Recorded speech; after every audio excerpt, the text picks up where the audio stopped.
ಎಲ್ಲ ಸ್ನೇಹಿತರಿಗೆ ನಮಸ್ಕಾರ. Good evening everybody. ಸೊ ನಿನ್ನೆ ನಮ್ಮೂರಿನ ಬಗ್ಗೆ ಒಂದಷ್ಟು ಮಾಹಿತಿಯನ್ನು ಕೊಟ್ಟಿದೆ, ಅಂದರೆ ಪೂರ್ಣ ಪ್ರಮಾಣದ ಹೇಳಿಲ್ಲ. ಸೊ ಫಸ್ಟ್ ಟೈಮು ಬ್ಲ್ಯಾಕ್ಸ್ ಮಾಡ್ತಾ ಇರೋದ್ರಿಂದ ಸೊ ಕಪಿಲಾ ನದಿಯ ಬಗ್ಗೆ ಮತ್ತು ಒಂದಷ್ಟು ವಿಷಯಗಳು ನನಗೆ ಏನೇನು ಅನ್ನಿಸ್ತಾ ಇತ್ತು ಅವೆಲ್ಲ ನೋಡಿದಾಗ ಅದನ್ನು ಹೇಳ್ತಾ ಇದ್ದೆ. ಬಟ್ ಆ ಜಾಗವನ್ನು ಬಿಟ್ಟು ನೋಡಿ ಬೇರೆ ಕಡೆ ಇದ್ದೀನಿ ಇವತ್ತು. ನಿಮಗೆ ಅಬ್ಸರ್ವ್ ಮಾಡಿ ಅಲ್ಲಿ ಮುಂದೆ ಕಾಣ್ತಾ ಇರ್ಬೋದು, ಅಲ್ಲಿ ಸೇಮ್ ಕಪಿಲಾ ರಿವರ್ ಇರ್ತಾ ಇದೆ. ಸೊ ಅಲ್ಲಿಂದನೇ ಈಗ ಮೇಲಕ್ಕೆ ಬಂದು ಇಲ್ಲೊಂದು ಜಮೀನಿದೆ ಇಲ್ಲಿ. ಸೊ ಇಲ್ಲೇ ನೋಡಿ ನಮಗೆ ತುಂಬ ಬೇಜಾರಾದಾಗ ಇಲ್ಲೇ ಮರದ ಕೆಳಗಡೆ ಬಂದು ಕೂತ್ಕೊಳ್ಳೋದು. ನೋಡಿ ಇಲ್ಲಿ ನೋಡಿ, ಇದೇ ಮಾವಿನ ಮರ ಇದು. ಸುಮಾರು ಸೊ ಎಷ್ಟು ವರ್ಷ ಇದೆ ಎಂದು ನಮಗಂತೂ ಎಡೆ ಇಲ್ಲ, ಅದು ಕೇಳಬೇಕು. ಅಂದರೆ ನಾವು ಹುಟ್ಟಿರಲಿಲ್ಲ ಬಿಡಿ, ಹುಟ್ಟಲಿಕ್ಕಿಂತ ಮುಂಚೆ ತುಂಬ ಜನ್ರೇಷನ್ ಇರತಕ್ಕಂಥ ಒಂದು ಮಾವಿನ ಮರ ಇದು. ಪ್ರತಿ ವರ್ಷ ಮಿಸ್ ಮಾಡದೆ ಫಲ ಕೊಡ್ತಕ್ಕಂಥ ಒಂದು ಮರಗಳಿವೆಲ್ಲ. ಸೊ ಗಾಳಿ ತುಂಬ ಬೀಸ್ತಾ ಇದೆ ಇವತ್ತು. ಮೇ ಬಿ ಮಳೆ ಬರ್ಬೋದು ಅಂತಕ್ಕಂಥ ನಿರೀಕ್ಷೆ ಇತ್ತು.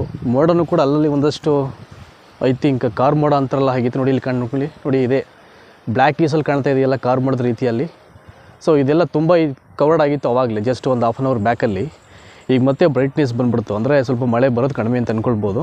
ಒಂದು ನಿರೀಕ್ಷೆ ಇತ್ತು ಅಟ್ಲೀಸ್ಟ್ ಇವತ್ತಾರು ಬರ್ಬೋದು ಅಂತ. ನೋಡಿ ಇವೆಲ್ಲವೂ ಕೂಡ ಜಮೀನಲ್ಲಿ ಕಬ್ಬಾಕಿರುವಂಥದ್ದು. ಸೊ ಭಾಳ ಬ್ಯೂಟಿಫುಲ್ಲಾಗಿ ಕಾಣ್ತಾ ಇದೆ. ಸೊ ಮಳೆ ಕಡಿಮೆ ಇರೋದ್ರಿಂದ ಸ್ವಲ್ಪ ಹಸಿರು ಕಡಿಮೆ ಆಗಿದೆ ಅಲ್ಲಲ್ಲಿ. ಸೊ ಏನೇ ಐ ಥಿಂಕ್ ರಿವರ್ ಮುಖಾಂತರ ಹೊಳೆಯಿಂದ ನೀರು ಹಾಯಿಸಿದ್ರು ಮೋಟರ್ಸ್ ಹೆಲ್ಪ್ ತಗೊಂಡು, ಬಟ್ ನ್ಯಾಚುರಲಾಗಿ ಮಳೆ ಬಿದ್ದರೆ ಮಾತ್ರ ಇದರ ಒಂದು ಹಸಿರು, ಆ ಬ್ರೈಟ್ನೆಸ್, ಗ್ರೀನರಿ ಏನಿದೆ ಅದು ಇನ್ನೂ ಕೂಡ ಭಾಳ ಅದ್ಭುತವಾಗಿ ಕಾಣುತ್ತೆ. ಸೊ ಇನ್ನು ನಾನು ತುಂಬ ಬೇಜಾರಾದ ನೋಡಿ ಇಲ್ಲಿಗೆ ಬರೋದು ನಾನು.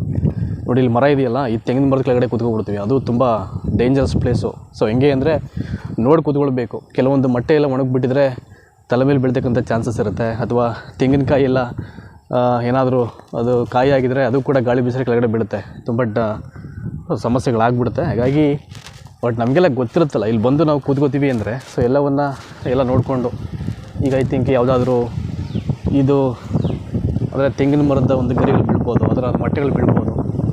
ಅಥವಾ ಕುರಂಬಳ ಅಂತಾರೆ ನಮ್ಮ ಸೌದೆಯನ್ನು, ಅದು ತೆಂಗಿನ ಮರದ ಇದೆಯಲ್ಲ ಒಂದು, ಅದು ಕೆಳಗಡೆ ಬೀಳ್ಬೋದು. ಅಂದರೆ ಅದೇ ನೋಡಿ ಗಾಳಿ ಅಂತೂ ಸಿಕ್ಕಾಪಟ್ಟೆ ಬೀಸ್ತಾ ಇದೆ ಇವತ್ತು. ಭಾಳ ಅದ್ಭುತವಾದ ಪ್ಲೇಸು. ನೋಡಿ ಇದು ಕ್ಯಾಮ್ರಾ ಫೋಕಸ್ ಮಾಡ್ತೀನಿ ಅಲ್ಲಿಗೆ. ನೋಡಿ ಎಷ್ಟು ಬ್ಯೂಟಿಫುಲ್ಲಾಗಿ ಕಾಣುತ್ತೆ ನಿಂತ್ಕೊಂಡು ನೋಡಿದ್ರೆ.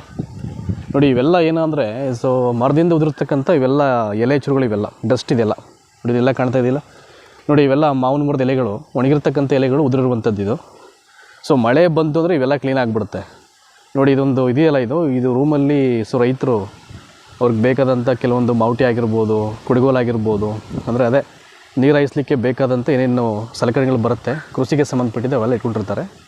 ಇಲ್ಲೆಲ್ಲ ನೀರು ಬಂತು ಅಂದರೆ ನಾನು ನಿಂತಿರೋ ಪ್ಲೇಸಲ್ಲಿ ಎಲ್ಲ ಮುಳುಗಡೆ ಆಗಿಬಿಡುತ್ತೆ. ಇಲ್ಲಿ ಅಷ್ಟು ಸೊ ರಭಸವಾಗಿ ಬರುತ್ತೆ ನೀರು. ಗಾಳಿ ಅಂತ ನೋಡಿ ತುಂಬ ಜೋರಾಗಿ ಬೀಸ್ತಾ ಇದೆ, ನಿಮಗೆಲ್ಲ ಕೇಳಿಸ್ತಾ ಇರ್ಬೋದು. ನಾನು ಯಾವುದೇ ವೀಡಿಯೋದಲ್ಲಿ ಬ್ಯಾಕ್ಗ್ರೌಂಡ್ ಮ್ಯೂಸಿಕನ್ನು ಯೂಸ್ ಮಾಡೋದಿಲ್ಲ. ಅಂದರೆ ನ್ಯಾಚುರಲ್ ಆಗಿರೋ ಸೌಂಡೇ ನಿಮಗೆ ಭಾಳ ಹಿತ ಅಂತ ಅನಿಸುತ್ತೆ. ಅದು ಭಾಳ ವಂಡರ್ಫುಲ್ ಆಗಿರುತ್ತೆ ಕೇಳಲಿಕ್ಕೆ, ಅಷ್ಟು ಅದ್ಭುತವಾಗಿ. ನೋಡಿ ಇಲ್ಲಿ so look at me, beautiful ಆಗಿದೆಯಲ್ಲ. ನೋಡಿ ಇಲ್ಲಿ ನೋಡಿ ಸ್ವಲ್ಪ ಮುಂದೆ ಹೋದರೆ ನೋಡಿ ನಿಮಗೆಲ್ಲ ನಾನು ಕೆಲವೊಂದು MCQ ಬೇಸ್ ಕ್ವಶನ್ಸ್ ಎಲ್ಲ ಹಾಕಿ ಅಪ್ಲೋಡ್ ಮಾಡ್ತೀನಲ್ಲ. ನೋಡಿ ಇದೇ ಪ್ಲೇಸಲ್ಲಿ ನೋಡಿ ಇಲ್ಲೊಂದು ರಟ್ಟನ್ ಪೀಸ್ ಇದೆಯಲ್ಲ ಇಲ್ಲಿ. ನೋಡಿ ಇಲ್ಲೇ ಕೂತ್ಕೊಳ್ಳೋದು ನಾವು. ಸೊ ಬೆಳಿಗ್ಗೆ ಹೊತ್ತಂತೂ ಇಲ್ಲೆಲ್ಲ ಬಿಸಿಲಿರೋದಿಲ್ಲ ಇಲ್ಲಿ. ಅಂದರೆ 12 ಗಂಟೆ ನಂತರದಲ್ಲಿ ಈ ಕಡೆ ಎಲ್ಲ ಬಿಸಿಲು ಬರುತ್ತೆ. ಅಲ್ಲಿವರೆಗೂ ಭಾಳ ತಂಪಾದಂಥ ವಾತಾವರಣ. ಸೊ ಇಲ್ಲಿಗೆ ಬಿಸಿಲು ಬಂದರೆ ಮತ್ತೊಂದು ಕಡೆ ನೆರಳ ಬರುತ್ತೆ ಅಂತ. ಅಂದರೆ ಎಲ್ಲ ಕಡೆ ಇಲ್ಲಿ ಬಿಸಿಲಿರಲ್ಲ ಇಲ್ಲಿ. ಸೊ ಎಷ್ಟೇ ಬಿಸಿಲು ಬಂದರೂ ಕೂಡ ಸುತ್ತಮುತ್ತ ಇಲ್ಲಂತೂ ಭಾಳ ತಂಪಾಗಿರ್ತಕ್ಕಂಥ ವಾತಾವರಣ. ಇಡೀ ಊರೇ ಕತ್ಕೊಂಡು ರುದ್ರು ಬಿಸಿಲಿಗೆ, ಇಲ್ಲಂತೂ ಭಾಳ ಕೂಲಾಗಿರುತ್ತೆ ಇಲ್ಲಿ. ಅದಕ್ಕೆ ನಾವು ದ ಮೋಸ್ಟ್ ಲವೇಬಲ್ ಪ್ಲೇಸ್ ಇದು. ತುಂಬ ಫೀಲ್ ಮಾಡ್ತೀವಿ ಇಲ್ಲಿ. ಅಂದರೆ ಈ ವಾತಾವರಣ ಎಕ್ಸ್ಪೀರಿಯೆನ್ಸ್ ಮಾಡಲಿಕ್ಕೆ ಭಾಳ ಇಷ್ಟ ನಮಗೆ. ಹಾಗಾಗಿ ಅದಕ್ಕೆ ನಾವೇನು ಮಾಡ್ತೀವಿ, ಬಹುತೇಕ ನಮ್ಮ ಟೈಮನ್ನು ಸೊ ಇಲ್ಲೇ ಕಳೆಯೋದು. ನೋಡಿ ಇಲ್ಲಿದೆಯಲ್ಲ, ಸೊ ನೋಡಿ ಇಲ್ಲೇ ಐ ಥಿಂಕ್ ನೀರೇನಾದ್ರು ಹಾಯಿಸ್ಬೇಕಾದ್ರೆ ರೈತರು ಇಲ್ಲಿ ಬಂದುಬಿಟ್ಟು ಅದನ್ನು ಕ್ಯಾಪ್ ಓಪನ್ ಮಾಡಿ ಇಲ್ಲಿ ನೀರು ಬಿಡುವಂಥದ್ದು. ಐ ಥಿಂಕ್ ಏನು ಕಬ್ಬಿಯೆಲ್ಲ ಹಾಕಿದರೆ ಸೊ ಇಲ್ಲಿಗೆಲ್ಲ ನೋಡಿ ಇಲ್ಲಿ ಕಾಣ್ತಾ ಇದೆಯಲ್ವ, ಇವೆಲ್ಲ ನಿಮಗೆ ಹೋಗ್ಲಿಕ್ಕೆ ದಾರಿ ಇದು. ಯೂಶ್ವಲೆಲ್ಲ ರೈತರಿಗೆಲ್ಲ ಗೊತ್ತಿರುತ್ತೆ ಇದು, ಇವೆಲ್ಲ ಏನಕ್ಕೆ ಮಾಡ್ಕೊಂಡಿರ್ತಾರೆ ಅಂತ, ಆಯಿತಾ. ಸೊ ಎಲ್ಲ ಬ್ಯೂಟಿಫುಲ್ ಪ್ಲೇಸು. ನೋಡಿ ಹಂಗೆ ಮುಂದೆ ಹೋದರೆ ಪ್ರತಿಯೊಂದು 100 ಮೀಟ್ರು 200 ಮೀಟ್ರು 300 ಮೀಟ್ರಿಗೆಲ್ಲ ಸೊ ಇಲ್ಲಿ ಆ ಕಡೆ ಈ ಕಡೆ ಎಲ್ಲ ಜಾಗ ಇರುತ್ತೆ. ಅಂದರೆ ಎಲ್ಲ ಕಡೆ ಹೋಗಿ ಒಂದೊಂದೇ ಪಾತವನ್ನು ಒಂದು ಕಡೆ ಪಾತ ಕ್ಲೋಸ್ ಮಾಡಿದ್ರೆ ಮತ್ತೊಂದು ಕಡೆ ಪಾತ ಅದನ್ನು ಓಪನ್ ಮಾಡಿ ನೀರು ಬಿಡಬೇಕಾಗಿರುತ್ತೆ ಎಲ್ಲ ಕಡೆ ಎಲ್ಲ. ಸೊ ಇಲ್ಲಿ ಹಾಕಿರ್ತಕ್ಕಂಥ ಎಲ್ಲ ಜಮೀನಿಗೂ ಆ ಕಬ್ಬುಗಳಿಗೆಲ್ಲ ಆಗಬೇಕಲ್ಲ ನೀರು. ಸೊ ಹಾಗಾಗಿ ನೋಡಿ ಇಲ್ಲಿ ಇವತ್ತು ಆ ಕಡೆ ಬಿಟ್ಟಿದ್ದಾರೆ ನೀರನ್ನು. ಸೊ ನಾಳೆ ಮೇ ಬಿ ಈ ಕಡೆ ಬಿಡ್ಬೋದು. ಸೊ ಕಬ್ಬಿಗಂತೂ ಬಿಡಿಯೋದು ವಾರ್ಷಿಕ ಬೆಳೆ, ಅದರಿಂದ ನೀರಂತೂ ತುಂಬ ಬೇಕು ಅದಕ್ಕೆ. ನೋಡಿ ನೀರು ಕಾಣ್ತಾ ಇದೆ ನಿಮಗೆ ಅಂತ ಅನ್ಕೋತೀನಿ ನಾನು. ನೋಡಿ ಇಲ್ಲಿ ಇನ್ಸೈಡು ನೀರೆಲ್ಲ ನಿಂತಿರುವಂಥದ್ದು. ಸೊ ಹಂಗೆ ರೈಟಿಗೆ ಟರ್ನ್ ಮಾಡಿದ್ರೆ ಕ್ಯಾಮ್ರಾನ ಬ್ಯೂಟಿಫುಲ್ಲಾಗಿ ಕಾಣ್ತಾ. ನೋಡಿ ಅಲ್ಲಿ ಗಿಡ ಮರಗಳು, ಸೊ ತೆಂಗಿನ ಮರಗಳು ಕಾಣ್ತಾ ಇದೆಯಾ. ನೋಡಿ ಆ ಮೋಡ ಎಷ್ಟು ಸಖತ್ತಾಗಿದೆ ನೋಡಲಿಕ್ಕೆ. ನಾನು ಹೇಳಿದ್ನಲ್ಲ, ಒಂದು ದಿನಕ್ಕೆ ಮಾರ್ನಿಂಗ್ ಮತ್ತು ಈವ್ನಿಂಗ್ ಸೆಷನ್ನು ಇಲ್ಲಿ ಬಂದು ಹೋಗಲಿಲ್ಲ ಅಂದರೆ ಅವತ್ತಿನ ದಿನ ಕಂಪ್ಲೀಟ್ ಆಗೋಲ್ಲ ನಮಗೆ. ಅಷ್ಟು ಸಿಕ್ಕಾಬಿಟ್ಟೆ ಲವ್ ಮಾಡ್ತಕ್ಕಂಥ ಪ್ಲೇಸ್ ಇದು. ನಮಗಂತೂ ನೇಚರ್ ಬಿಟ್ಟು ಇರಲಿಕ್ಕಾಗಲ್ಲ ಬಿಡಿ, ಯಾರು ಏನೇನು ಕೊಟ್ಟರು ಪರವಾಗಿಲ್ಲ. ಸೊ ಬಹುತೇಕ ಮ್ಯಾಕ್ಸಿಮಮ್ ಟೈಮನ್ನು ನಾವು ಇಲ್ಲೇ ಸ್ಪೆಂಡ್ ಮಾಡಲಿಕ್ಕೆ ಇಷ್ಟಪಡೋದು. ತೀರಾ ಏನಾದರೂ ಕೆಲಸ ಇಲ್ಲ ಅಂದರೆ ನೋಡಿ, ಇಲ್ಲಿ ಗಾಳಿ ಬೀಸ್ತಕ್ಕಂಥ ರಭಸಕ್ಕೆ ಈ ಹಾಕಿರೋ ಕಬ್ಬೆಲ್ಲ ಹಂಗೆ ಸೊ ಗಾಳಿಗೆಲ್ಲ ನೋಡಿ ಆ ಕಡೆ ಈ ಕಡೆ ಮೂಮೆಂಟ್ ಮಾಡ್ತಾಯಿದೆ ನೋಡಿ. ಹಂಗೆ ಹಿಡ್ಕೊಬಿಡ್ತೀನಿ 1-2 ನಿಮಿಷ. ಅದು ನೋಡಲಿಕ್ಕೇ ಬ್ಯೂಟಿಫುಲ್ ಆಗಿದೆ ನೋಡಿ ಇಲ್ಲಿ. So I want to touch it. ನಮಗೇನು ಅಭ್ಯಾಸ ಆಗಿಬಿಟ್ಟಿದೆ ನೋಡಿ. ಇಲ್ಲಿ ಭಾಳ ಅದ್ಭುತವಾಗಿದೆ ಗರಿ ಇದು ನೋಡಲಿಕ್ಕೇ. ಸೊ ಪ್ರಕೃತಿಲಿರ್ತಕ್ಕಂಥ ಸೊ ಒಂದೊಂದು ಹುಟ್ಟಿಗೂ ಒಂದೊಂದು ಮೀನಿಂಗ್ ಇರುತ್ತೆ. It's A beauty of nature ಇದು ಫೀಲು ನೋಡಿ. ಹಸುಗಳಿಗೆ ಭಾಳ ಪ್ರಿಯವಾದಂಥ ಒಂದು ಸೋಗು ಇದು, ಕಬ್ಬಿನ ಸೋಗುಗಳಂತೀವಲ್ಲ ನಾವು. ಚೆನ್ನಾಗಿ ತಿಂತವೆ ಅವು ಹಸುಗಳಂತೂ. ಸೂಪರ್ ಇವೆಲ್ಲ ನೋಡಲಿಕ್ಕೆ ಹಳ್ಳಿಗಳಲ್ಲಿ. ಅದಕ್ಕೆ ಹೇಳೋದು, ಈಗ ತುಂಬ ಜನ ಏನು ಮಾಡ್ತಾರೆ, ಗೌರ್ಮೆಂಟ್ ಎಂಪ್ಲಾಯೀಸ್ ರಿಟೈರ್ಡ್ ಆದಮೇಲೆ ಅವ್ರಿಗೆ ಬರೋ ದುಡ್ಡಲ್ಲಿ ಹಳ್ಳಿಗಳಲ್ಲಿ ಬಂದು ಜಮೀನು ತಗೊಂಡು ಇಲ್ಲಿ ಉಳಿದಂಥ ತಮ್ಮ ಲೈಫನ್ನು ಕಾಲ ಕಳೆಯೋಕ್ಕೆ ಇಚ್ಛೆಪಡ್ತಾರೆ. ಬಟ್ ಏನೇ ಆಗಲಿ, ನಾನು ಏನೇ ಹೇಳಿದಾಗೆ ಹಳ್ಳಿಯಾಗಿ ಉಳ್ಕೋಬೇಕು ಯಾವಾಗಲೂ. ಸೊ ಆವಾಗಲೇ ತುಂಬ ಖುಷಿ ಅಂತ ಅನ್ಸೋದು ನಮಗೆ ನೋಡಿ. ಹಾಗೆ ಮುಂದೆ ಹೋಗೋಣ. ಸ್ವಲ್ಪ ಇಲ್ಲಿ ಬ್ಯೂಟಿಫುಲ್ ಆಗಿದೆ. ಇನ್ನೂ ಹೋಗ್ತಾ ನೋಡಿ, ಅಲ್ಲಿ ಒಂದು ಸೀಬೆಕಾಯಿ ಮರ, ಅದು ಅಲ್ಲಿ ಮುಂದೆ ಕಾಣ್ತಾ ಇದೆಯಲ್ಲ ನೋಡಿ, ಅದು ಸ್ಟ್ರೈಟಲ್ಲಿ ಅದು ಸೀಬೆಕಾಯಿ ಮರ. ಅದು ಇಲ್ಲೆಲ್ಲ ಭಾರಿ ಹುಷಾರಾಗಿ ಓಡಬೇಕು ನೋಡಿ. ಹಾಗೆ ತೆಂಗಿನ ಮರಕ್ಕೆ ಫೋಕಸ್ ಮಾಡ್ತೀನಿ ಕ್ಯಾಮ್ರಾ ನೋಡಿ. ಎಷ್ಟು ಹೈಟ್ ಇದೆ ಮರ ಇದು. ಓ ಮೈ ಗುಡ್ ನ್ಯೂಸ್, ಕಾಣ್ತಾ ಇದೆಯಾ ನೋಡಿ. ಮತ್ತೆ ಕೆಳಗಡೆ ಮಾಡ್ತೀನಿ ಬೇಕಾದರೆ ಕ್ಯಾಮ್ರಾ ಎಷ್ಟು ಹೈಟ್ ಇದೆ ಅಂತ ನೋಡಲಿಕ್ಕೆ. ಇಲ್ಲಿ ನೋಡಿ, ಇಲ್ಲಿ ನಿಂತ್ಕೊಳ್ಳೋಕ್ಕೆ ಭಯ ಆಗ್ತಿದೆ ನನಗೆ ಇಲ್ಲಿ. ಸೊ ಏನಕ್ಕೆ ಅಂದರೆ ಈ ಮರದ ಒಂದು 4-5 ಮಟ್ಟೆಗಳೆಲ್ಲ ಒಡಗಿಬಿಟ್ಟಿದೆ ನೋಡಿ. ಬೀಸ್ತಕ್ಕಂಥ ಗಾಳಿಗೆ ಮೇ ಬಿ ನಾಳೆ ಹೊರಗಡೆ ಒಂದು ಇಲ್ಲ 2 ಮಟ್ಟೆಯಲ್ಲಿ ಗ್ಯಾರಂಟಿ ಬಿದ್ದಿರುತ್ತೆ ಕೆಳಗಡೆ ನೋಡಿ. ಎಷ್ಟು ಹೈಟಲ್ಲಿದೆ ಮರ ಇದು. ಎಲ್ಲ ಬ್ಯೂಟಿಫುಲ್. ಇವೆಲ್ಲ ತುಂಬ ವರ್ಷಗಳಿಂದ ನಿಂತಿರ್ತಕ್ಕಂಥ ಮರಗಳು. ಸೊ ಎಲ್ಲ ಕಾಲಕ್ಕೂ ಫಲವನ್ನು ಕೊಡ್ತಕ್ಕಂಥ ಮರಗಳು ಅಂತ. ಒಬ್ಬ ಮನಸ್ಸಿನಿಂದ ಏನೂ ಆಗಲ್ಲ ಬಿಡಿ. ಆದರೆ ಸರಿಯಾಗಿ ನೇಚರ್ನ ಪ್ರೀತಿ ಮಾಡಿಬಿಟ್ರೆ, ಸರಿಯಾಗಿ ಒಂದು ವಿಶ್ವಾಸದಿಂದ ಭಾಳ ತೃಪ್ತಿಪಟ್ಟು ಅದನ್ನು ವ್ಯವಸಾಯ ಅಥವಾ ಬೇಸಾಯ ಮಾಡಿದ್ರೆ ಖಂಡಿತವಾಗ್ಲೂ ನೇಚರ್ ಯಾವುದೇ ಕಾರಣಕ್ಕೂ ಕೈ ಬಿಡಲ್ಲ ಅದು. ಹಾಗಾಗಿ ಅದನ್ನು ಗೌರವದಿಂದ ಕಾಪಾಡಿಕೊಂಡು ಎಷ್ಟು ಪ್ರೀತಿಯಿಂದ ಅದನ್ನು ನೋಡ್ಕೊಳ್ಬೇಕು, ಇಲ್ಲಿ ಕೆಲಸ ಮಾಡಬೇಕು, ಆ ನಿಟ್ಟಿನಲ್ಲಿ ಮಾಡಿದ್ರೆ ಸೊ ಖಂಡಿತವಾಗ್ಲೂ ಯಾವುದೇ ಕಾರಣಕ್ಕೂ ಕೈ ಬಿಡಲ್ಲ ಅಂತಕ್ಕಂಥದ್ದು ನನ್ನ ಭಾವನೆ ಅಷ್ಟೇ. ಇಲ್ಲಿ ನೋಡಿ, ಇವೆಲ್ಲ ಬ್ಯೂಟಿಫುಲ್ ಪ್ಲೇಸ್ ಇದು.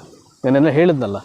ಸೊ ನಾನು ಅಂತಲ್ಲ, ಹಳ್ಳಿ ಬಗ್ಗೆ ಸಂಬಂಧಪಟ್ಟ ಹಾಗೆ, ಹಳ್ಳಿ ನೇಚರ್ ಬಗ್ಗೆ ಸಂಬಂಧಪಟ್ಟ ಹಾಗೆ ಯಾರೇ ವಿಡಿಯೋ ಮಾಡಲಿ, ಬಟ್ ಅದನ್ನು ಓಪನ್ ಮಾಡಿ ಕೂತ್ಕೊಂಡು ನೋಡೋದು ಇಟ್ಸ್ ಲೈಕ್ ಒಂಥರ ಬ್ಯೂಟಿಫುಲ್ ಫೀಲಿಂಗ್. ಅದು ತುಂಬ ಖುಷಿ ಅನಿಸುತ್ತೆ ಅದು.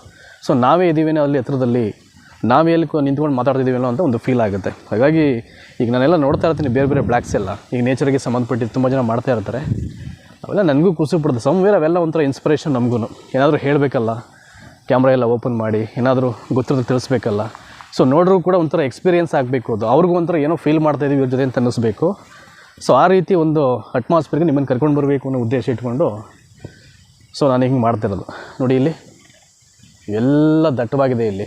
ಸೊ ಈ ಮರಗಳೆಲ್ಲ ತುಂಬ ವರ್ಷಗಳಿಂದ ಬೆಳೆದು ನಿಂತಿರ್ತಕ್ಕಂಥ ಮರಗಳಿವೆಲ್ಲ. ಸ್ವಲ್ಪ ಮುಂದೆ ಹೋದರೆ ಅಲ್ಲಿ ಸಮಾಧಿ ಇದೆ. ಊರಲ್ಲಿ ಸತ್ತಂಥ ಜನರನ್ನ ಅಲ್ಲೇ ಹೂಳೋದು, ದಹನ ಮಾಡಲಿಕ್ಕೆ ಒಂದು ಬೇರೆ ಪ್ಲೇಸ್ ಇದೆ.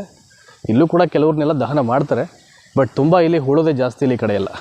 ಸಮಾಧಿ ಅಂದರೆ ಗೊತ್ತಲ್ಲ, ಅದೊಂಥರ ದೇವಸ್ಥಾನ ಇದ್ದಂಗೆ. ಅದು ನಾವು ಯಾವಾಗಲೂ ಪಾಸಿಟಿವ್ ಆಗಿರಬೇಕು, ಬೇರೆ ಏನೋ ಒಂದು ಮನಸ್ಸಲ್ಲಿ ಅಂದ್ಕೊಳ್ಬಾರ್ದು ನೋಡಿ. ಇದು ಹೋಗಲಿಕ್ಕೆ ಆ ಕಡೆ ಈ ಕಡೆ ದಾರಿಗಳಿರುತ್ತೆ. ಇಲ್ಲಿ ನೀವು ನಿಂತ್ಕೊಂಡು ಹಂಗೆ 360ಗೆ ಟರ್ನ್ ಮಾಡಿದ್ರೆ ನೋಡಿ, ಬೀಸ್ದಾಗ ಆ ಗಾಳಿ ಮೈ ಮೇಲೆ ಬೀಳ್ತಾ ಇದ್ದರೆ ಏನೋ ಒಂಥರ ಈತ. ನನಗಂತೂ ಭಾಳ ಫೀಲ್ ಆಯ್ತು, ತುಂಬ ಈತ ಅನ್ನಿಸ್ತಾ ಇದೆ ನನಗೆ.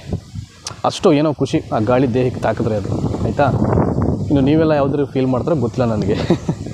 ಅಷ್ಟು ಅದ್ಭುತವಾದಂಥ ಒಂದು ಸ್ಥಳ ಇದು. ಸೊ ಹಾಗೆ ಮುಂದೆ ಪಾಸ್ ಆಗೋಣ ಈಗ ನೋಡಿ. ಇವೆಲ್ಲವೂ ಕೂಡ ಪ್ರತಿದಿನ ತುಂಬ ಐ ಥಿಂಕ್ ನಾವು ಟೈಮ್ ಸ್ಪೆಂಡ್ ಮಾಡೋದಂಥ ಪ್ಲೇಸ್ಗಳಿವೆಲ್ಲ ನೋಡಿ. ಇಲ್ಲಿ ಮುಂದೆ ಕಾಣ್ತಿರ್ಬೋದು, ನೀರು ಹರಿತಾ ಇರುತ್ತೆ. ಅಲ್ಲಂತೂ ಸ್ವಿಮ್ಮಿಂಗ್ ಅಂತೂ ಇದ್ದಿರುತ್ತೆ ನಮ್ಮದು. ಸೊ ಬೆಳಿಗ್ಗೆ ಅಥವಾ ಯಾವಾಗಲಾದರೂ, ಈಗಲಂತೂ ಬಿಡಿ ತಡೆಯೋಕ್ಕಾಗ್ತಿಲ್ಲ ಬಿಸಿಲನ್ನ. ಈಗ ಅವಾಗ ನಾವು ಮಾಡ್ತಾನೆ ಇರ್ತೀವಿ ಇವತ್ತು. ಹಾಗಾಗಿ ಸೊ ಯಾವುದು ಕೂಡ ಬಿಟ್ಟಲಕ್ಕಾಗ್ತಿರ್ತಕ್ಕಂಥ ಪ್ಲೇಸ್ ಇದು ನೋಡಿ. ಮೇಲೆ ನಿಂತ್ಕೊಂಡಿದ್ದೀವಿ, ಕೆಳಗಿನ ಪಾತ್ರ ಏನಿದೆ ಕಬ್ಬು ಹಾಕಿರೋದು ಸ್ವಲ್ಪ ಡೌನ್ಲಿದೆ ಅದು ಏರಿಯಾ ಅದು. ಹಾಗಾಗಿ ಇಡೀ ಆ ಕಬ್ಬೇ ನೀಟಾಗಿ ಕಾಣುತ್ತೆ ಇಲ್ಲಿ ಪೂರ್ಣ ಪ್ರಮಾಣದಲ್ಲಿ ನೋಡಿ. ಇಲ್ಲಿ ಮುಂದೆ ಇದೆಯಲ್ಲ, ಅದು ಹತ್ತಿ ಮರ. ಅದು ಮಳೆ ಬೀಳದೆ ಇರಲಿ, ಅದೇನು ಪವರ್ ಇದೆಯೋ ಗೊತ್ತಿಲ್ಲ. ಅದಕ್ಕೆ ಹತ್ತಿ ಹಣ್ಣಂತೂ ಬೀಳ್ತಾ ಇರುತ್ತೆ ಅದು ಎವ್ರಿ ಟೈಮು. ಅಷ್ಟು ಒಂದು ಶಕ್ತಿ ಇರತಕ್ಕಂಥ ಮರ ಇವೆಲ್ಲ ಊರಲ್ಲಿ. ಅಂದರೆ ಅದರ ಬೇರುಗಳು ತುಂಬ ಆಳಕ್ಕೆ ಹಬ್ಬಿರೋದ್ರಿಂದ ಅದು ಭೂಮಿ ಒಳಗಡೆ, ಹಾಗಾಗಿ ನೀರಿನ ಅಂಶ ಅಂತಕ್ಕಂಥದ್ದು ಸಿಗುತ್ತೆ. ಆಮೇಲೆ ಹತ್ತಿರದಲ್ಲಿ ಹೊಳೆ ಇದೆ, ಮತ್ತು ಆ ವಸ್ತಿ ಇರೋದ್ರಿಂದ ಆ ಬೇರಿಗೆ ಆ ನೀರಿನ ಒಂದು ತೇವಾಂಶನೇ ಸಾಕು. ಒಂದು ಚೂರು ಅದನ್ನು ಚೆನ್ನಾಗಿ ಹೀರ್ಕೊಂಡು ಒಂದು ಫಲ ಕೊಡ್ತಾ ಇರುತ್ತೆ.